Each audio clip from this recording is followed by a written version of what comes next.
Hey, Jim Zaspel here from jimzaspel.com. Got a question for you. Have you ever wondered what kind of neighborhood is best for rehabbing and selling, fixing and flipping a property? Well, I got news for you. Like a lot of lessons I've learned the hard way, and I've discovered the easy way, meaning making money, what neighborhoods are best. Last year we rehabbed and sold 47 properties. We'll do about 65, maybe 70 this year. And the reality is we've got a decent amount of data to look at and say which houses are best. The best in terms of how quickly they sell, how much they sell for, how long they what kind of work needs to get done, how difficult the buyers are, and how plentiful the demand is, all that different kind of considerations. So I'm going to break that down for you so you can know, beyond a shadow of a doubt, what neighborhoods are ideal for fixing and flipping houses in. This lesson can literally mean the difference between doing a deal, borrowing money, or investing your own cash into the deal, rehabbing it and seeing it sit on the market, drop the price, and drop the price. Or, on the other hand, like most of our deals, we buy them, we fix them, and we sell them like this within a week, and it's oftentimes over asking. Year to date, I think we're at 4.7%. Where we've sold our houses at 4.7% higher than what we planned on when we bought the property. So do the math. On a $300,000 deal, that's like 13 grand or so. It's a pretty sweet bonus on these deals. So it's a great time to do this business if you're doing them in the right neighborhood. So get your pen and paper out, because I got some cool guidelines for you to follow when determining what neighborhoods you're going to target for fixing and flipping a deal in. All right, so I am located in the Philadelphia suburbs. It's actually where I'm currently located right now, and it's also where I live. It's where my office is, and where we do about 65% of our deals. The rest of them are in this, about 75%. The rest of them are in the city. So Bucks, Montgomery, and Delaware counties, as well as in the city of Philadelphia. All right, so what neighborhoods are best to be in? So as a guy, a testosterone-laden human being, what do we like to do? I'm talking to the guys here for a second, and you ladies, you can sit back and laugh because you got it like so much better, right? What do we like to do? We like to reinvent the wheel. We like to be pioneers. We like to charge ahead and say, I'm going to turn this neighborhood around. All this crazy kind of stuff, right? Well, that's great. And you know what? If it weren't for pioneers, we wouldn't be where we are as a country, and certain things wouldn't get accomplished. That's awesome. And there's a side of me that loves that, right? I love a challenge. Absolutely do. However, what's most important to me, more than fulfill my need to overcome challenges, is my need to have a consistent and predictably profitable business. Consistent and predictably profitable business. And if you're one of the people, so let's take an area that's going through gentrification in the city, right? So if you're in Point Breeze, or just south of Point Breeze in South Philly, and you got a block where there's no other rehabbed houses, that's, there's money to be made there, right? No new construction, no other flip projects on the block. But you know what? I'm not going to be that huckleberry. I'm not going to be the person who takes the risk on that deal. Go 1 or 2 blocks north in an area where there's been at least a handful of other, new construction or fix and flip projects. There's demonstrated demand. Remember that phrase. There's demonstrated demand from the marketplace for the product. Well, guess what? I'm a whole lot more likely to buy that deal on that block than I am a couple blocks away on an area where I'd be the first person doing it. I don't want to be the pioneer. I don't want to be the first person doing a deal on that kind of block. All right. So one, stick in the areas where there's demonstrated demand. I recommend, if you want to have a consistent, predictable. Now I know I got friends going to be watching this video, and they make hundreds and hundreds of thousands of dollars a year in the rough areas that are up and coming. Good for you. You're awesome, right?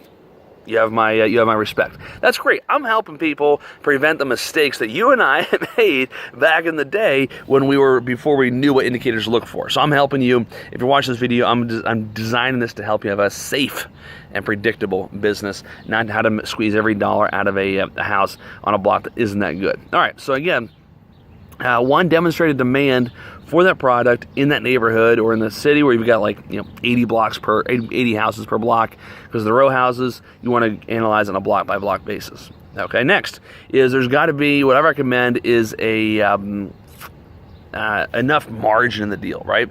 So there comes a certain price point. So if you got the top of the market here and bottom of the market here, there comes a certain point, working your way down to the bottom, like war zones, $2 million houses, right?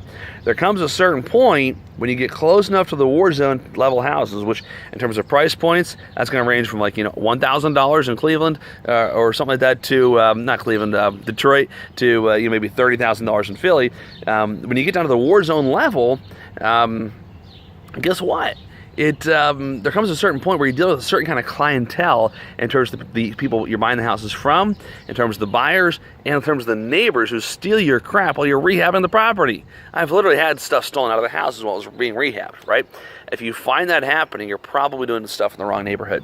That's not a hard and fast rule, because even the nice neighborhoods in the city where I do stuff, it's very mixed, which is great, but there's an element of risk that you got to take into consideration. So the point is this: make sure you're doing deals. This is the next point. Do deals where people want to live. Do deals where people want to live. So in Philly, I don't like to do a fix and flip project if the after repair value is a dime less than 150 grand, right? Now your margin, like, you can make money on $120,000 houses, but it's just a whole lot. Life gets easier when you do a little bit higher priced houses. A little bit higher price, right? So my sweet spot for me, my business is from $200,000 to 350 grand. If every deal I did, now keep in mind this year we've sold houses as low as I think $199 and up to $817,000, right? And plenty in the 600s and 500s and 400s. If every deal I did was between $200,000 and $350,000 after repair and value, my life would be so much better, so much easier, right? Because it's a whole lot more predictable. All right, so that's the next thing. So demonstrated demand. After repaired values, do deals where people want to live, which in Philly means you're looking at an after repaired value of at least 150 grand. Okay. Next, don't do deals on really, really rough blocks, which we talked about, the safety factor. That's what you're looking for. You look for neighborhoods where most of the people that live there own the house they live in. Right? And you can research in public records, and which is pretty detailed, but you can do it if you want to get a real sense as to what percentage of the block is owned by owner occupants versus landlords. That's another way to do it. Another way to do it is just drive by during the day and notice how many cars are there parked. If the streets are full of cars parked during the middle of the day, the working day, guess what? They're not going to work, they're sitting home collecting some sort of welfare, and they're probably renting the house, not owning it. Now that's a very general statement, I realize, but I've heard more than one landlord, more than one real estate investor offer that advice. And ask yourself, is the neighborhood you feel safe in? Next, in terms of, it gets more specific in terms of a deal. Is there anything weird about the deal? Right, I've got a 3-strike rule for any deal. So if there's 3 strikes or more in a house, I won't buy it. So what are some examples of strikes? Right, the neighborhood's a little rough. The house next door is a mess. There's no basement, which in the city you always have basements, right? There's no basement. There's no garage. That's not necessarily a strike. Depends on the neighborhood, right?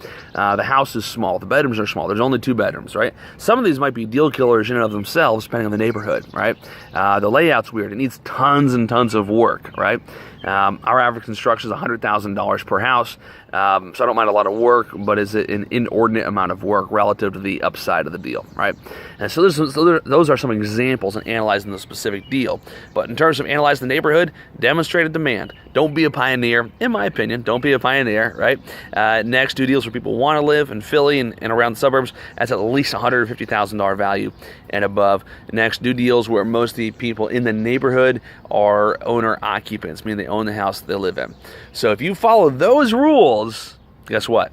You will be a whole lot safer. Now, there's more to evaluating the deal than what I just listed there, but those rules alone will help you a lot. So if you got some value out of this video, do me a favor, spread the love, share it around Facebook, Twitter, Instagram, email, whatever it is you do, share it around if you think this would help some of your friends out in the business, and it'll also make you look like a rock star if you're sharing such awesome, valuable content as this. So this is Jim Zaspel signing off. Be sure to check out jimzaspel.com for more exciting blogs, training videos, and cool stuff to help you make more money in less time. All right, see you soon.